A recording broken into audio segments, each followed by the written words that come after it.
Good afternoon, everybody, and thanks for joining us here on KXAN Live. I'm Will Dupree coming to you from the KXAN Live studio. We appreciate you joining us here. In just a few moments, we're going to hear from some of the officials at University of Texas at Austin. They're going to be talking about the full demolition of the Frank Erwin Center. You may have noticed that if you drove through I-35 in downtown Austin today, the skeleton, what remained of that drum building, was gone. Full demolition happened on Sunday, and now some of the UT officials are going to talk about what comes next, what will be built there, how long it will take to fully clear the property. But just to let you know, again, that full demolition happened on Sunday, so if you drive through I-35 in downtown Austin, you will not notice the exterior of the Frank Erwin Center there anymore. So let's listen in now as this news conference gets underway with some of these officials. We'll come back in a little bit and wrap up what they're going to be talking about. But again, you can read more about the Frank Erwin Center and the demolition project that happened on our website at kxan.com. Let's listen in. Real dedication to safety and process and getting this right. I think for some of you that may have seen the video, it was a pretty dramatic end to the primary structure of the Erwin Center yesterday, and it was all done very safely and with no impact to any of the surrounding buildings or road systems in the vicinity of the site. So we were very happy about the way that yesterday morning went. We have really been planning for that for over 8 months and looking at how to do it and studying the structure, looking at different options. And as we had stated in previous interviews, really selected an option which would allow for a very surgical way of disassembling the building piece by piece. And it finally culminated with a lot of the work that had happened last week and leading up to that, and really for the months preceding what happened yesterday morning, was a lot of detailed engineering on the part of the team and process review to make sure that we had the right equipment, the right size of equipment, the right type of materials. Various cuts were made in the structural elements around the building that allowed for 2 of the columns to be removed before the last one that was seen in the recently published videos. Essentially, the third of 12 remaining columns was taken out of its position, and once that third column was removed, the roof structure started to fall in on itself, which is what we had expected to happen. And then, inside the exclusion zone, some of the remaining columns fell in various directions, but all within a protected standoff distance that was carefully calculated based on what could be expected, plus a safety factor. And so it was done on a Sunday morning, which had always been the intent to do it at a time when there was reduced traffic. I think there's an I-35 frontage road that runs adjacent to the site, along with other streets that are in the vicinity. And we wanted to do this when there would be the least amount of traffic on any of those streets and the least amount of pedestrian activity early in the morning, to make sure that there was utmost regard for safety of any of the citizens and surrounding motorists. So that's essentially what happened was, as I mentioned, the structure was cut in very careful locations and at careful angles, starting in the middle part of last week, and spacers and tiebacks were put in place to hold the structure in place despite it being compromised to some extent. And then 8 excavators were all rigged up early Sunday morning with high tension wire and then pulled in sequence to allow for the columns to fail and fall out of place. And then gravity took over, really, as the roof system started coming down. There was a little bit of a cloud of dust, and that was quickly dissipated, and the crews were quickly out there with water to abate any of the air particles from traveling off the site. So everything was very controlled. It was very methodical, and it was also quite spectacular. If you may have seen in the video and heard the noise, it was every bit as exciting as anything that would have been explosive probably, but just done in a much safer and controlled way. So we're very grateful for that, and very much looking forward to the future of the site with the Joint Medical Center. So I guess, Valerie, we can open it up to Q&A, or anything that I missed that Ryan or Parker want to chime in on. I'll give them an opportunity to, highlight anything from their perspective. Yeah, thanks, Dan.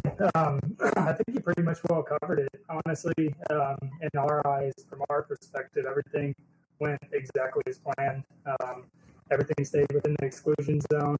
It was done. The work was performed. The weeks leading up to it, as what we call an engineered progressive mechanical failure of the structure. So all that work started being put in place in these last couple of weeks, strategic cuts, some of those tiebacks and things like that. So from our eyes, everything went according to plan. Limited dust. Obviously, there's limited pedestrian traffic, kept everybody safe. So from square one, we started talking about implosion versus tripping of the structure. This is definitely the right way to go, and it proved to be, as you saw on Sunday. So we're happy with everything that went down yesterday, and yeah, I think you covered it pretty well.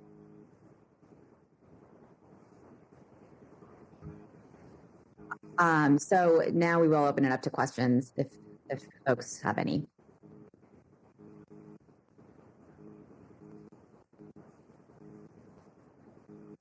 I have a quick question. Betty Cross from CBS Austin. Can y'all hear me okay? Yeah, sure can, Okay. So I just want to make sure I'm clear. So there was absolutely no explosion whatsoever or any kind of detonation. It was just the cuts that were made allowed it to kind of just fall in on itself, so to speak. That's correct. There was no detonation of any explosives involved, even though it certainly does look like it, and it sounded like it from the noise of the metal pieces coming apart. It wasn't just the cuts. There were high tension cables that were attached to strategic locations that the series of excavators pulled in tandem that actually pulled out one of essentially when I refer to a column, it had four columns within one bigger column. And so a section of that was removed. And then that column that you see in some of the video footage that you'll see one of these large derricks that I've been referring to as a vertical structure. That derrick will essentially get pulled off of its foundation by the force of these excavators. And once that third of 12 structural element is removed, the weight of the roof was too much for the remaining columns to handle. Yeah, thanks for clarifying that, because I thought maybe there was just one small detonation to kind of trigger everything. But it's good to know that it absolutely not. And where do you all stand? I know it was a $25 million project. Where do you all stand as far as being on schedule and on budget and all that good stuff? Yeah, we remain on schedule and under budget. So we look to be coming in far below that planning expectation. And again, I attribute a lot of that to the planning that we put into place. We had some forecasts for unexpected conditions, potentially additional quantities of hazardous material that we may not have expected, or things behind walls that we couldn't see. But we did a lot of due diligence to try to study the building as best we could before we put it under contract, and Spoglass and Lindemood have been able to manage within all of those assumptions. So we're really happy about that, and still maintain the same schedule and budget that we had expected.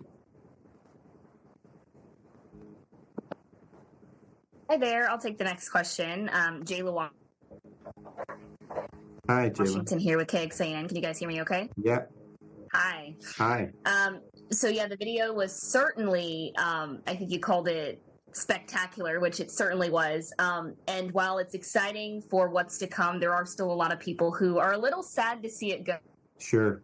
So I guess, what are some positive words that you guys can share with the community just regarding what that building meant and kind of what will be there now for the community moving forward? Yeah, I think we share that sentiment here at the university. There's a lot of love for the Erwin Center that we will we will all celebrate. We've tried to preserve some of that as best we could through photos, videos, memorabilia. And we also, I think, from a positive perspective, feel like the Moody Center is a great place where a lot of those memories are being remade again today. I know that I'll have concerts that I will cherish having been to in the Moody Center with my family as much as the Erwin Center was. So we really want to highlight that venue as a great place. And looking forward to the future, I think we've seen that Austin has been growing, and the partnership between the university and the MD Anderson Cancer Center presents itself as a really special opportunity to create what we're referring to as a joint medical center that will provide world-class healthcare to the community. And so I think it's just really it's a win-win for us to make best use of this site and capitalize on our real estate. Awesome. Thank you so much. Sure. Hello, this is Katie McAfee with Community Impact. Can y'all hear me? Yeah. Hi, Katie. Hi. Regarding the UT Medical Center that you just mentioned, are you able to give us a maybe 5-year looking forward timeline on when that center is going to break ground on construction and when you hope that will be up and running? We have our goal is first patient in 2030 as the goal that we've been given, that now we are marching down that road. We have an architect under contract that is a world-class partner. We're waiting for some of the final details to be made so that we can make that public announcement of who the firm is, and the pace that we'll be moving out with them is going to be very aggressive but exciting, and they're a great partner, and it's going to be full speed ahead as we've already started with the planning for the design of that facility. I'd say that future kind of specifics would really be best provided by MD Anderson and Dell Medical School, and we don't have a date yet for groundbreaking per se, but we want to capitalize on the momentum and keep things moving forward on the site as best we can. Thank you so much. And one other quick question while I have you here. I know y'all earlier outlined a goal to recycle 80% of materials from the Erwin Center. Can you Yes. give us an update on if that was accomplished? Yes, we're not done yet, but we're still on track for that goal. And I was actually, reflecting on what happened yesterday, that one of the nice things about the way this process went was that essentially everything that fell down yesterday was steel or metal, with the exception of a little bit of fireproofing and concrete. And so now the contractor is in a great position that there's very little segregation that has to happen of the waste, which will allow it to be recycled a lot easier. Whereas if we had just had the whole building collapse in on itself, they'd be having to separate all kinds of different types of materials from each other. Whereas in this methodical way, we will be able to essentially, most of what's left is just steel and concrete, which will help us to maintain pace to meet that goal. Awesome. Thank you so much. Sure. Amanda Ruiz, Fox 7 here. Quick question. You said yourself that this was a month-long project. What was it like to finally see it come to an end?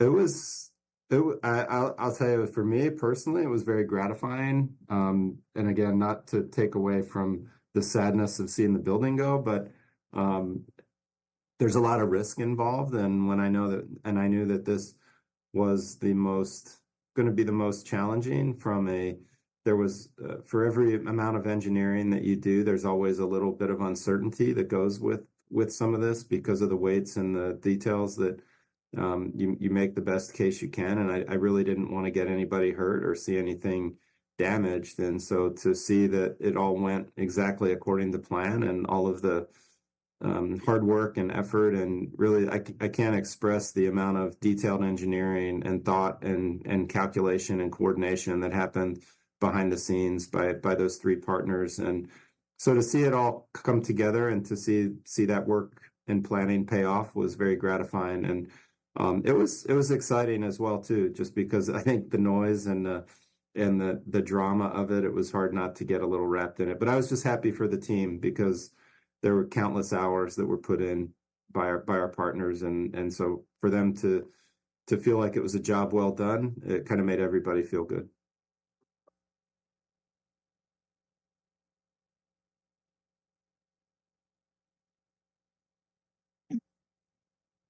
Hi, this is Sangeeta from KUT. Can you guys hear me okay? Yeah. Hi. Hi.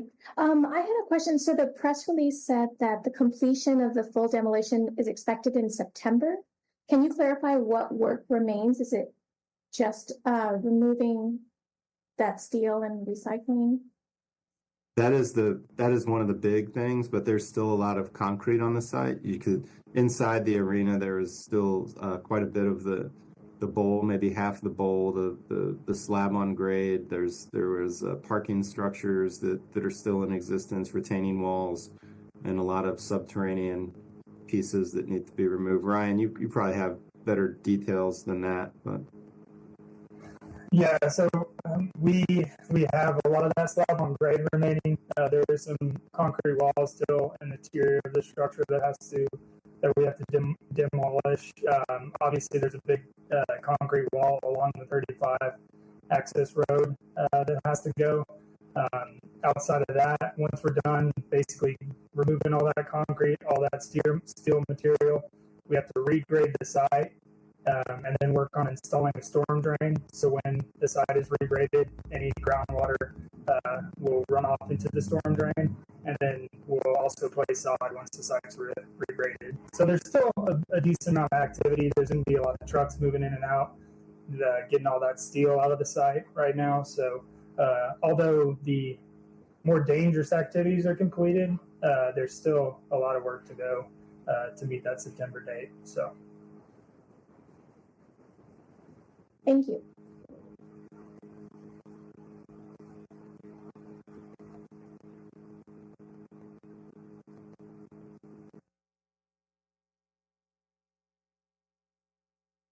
If there are no other questions, we can wrap up and we will follow up and get you these visuals.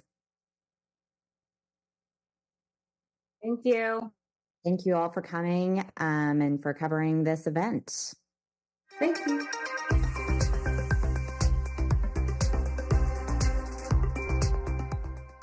There we heard from a UT official and one of the project managers for the demolition of the Frank Erwin Center. This is video again of the structure finally coming down yesterday. Crews made some strategic cuts and also used a system of pulleys with attached different wires and things to bring down the rest of that structure. So no longer, as you're driving on I-35 in downtown Austin, will you see that skeleton of the drum nor that facility in totality. So what will go in its place is a medical facility that's a partnership rather between Dell Medical School and MD Anderson. We have more details about the future of that project. If you can go over to our website and click on this story, plus you can see the video again of the demolition happening yesterday. There is still more work to be done on that project and at that site. You might see some heavy machinery still there. They said they're going to be able to recycle most of the metal and the steel that came down. So that's certainly some good news there.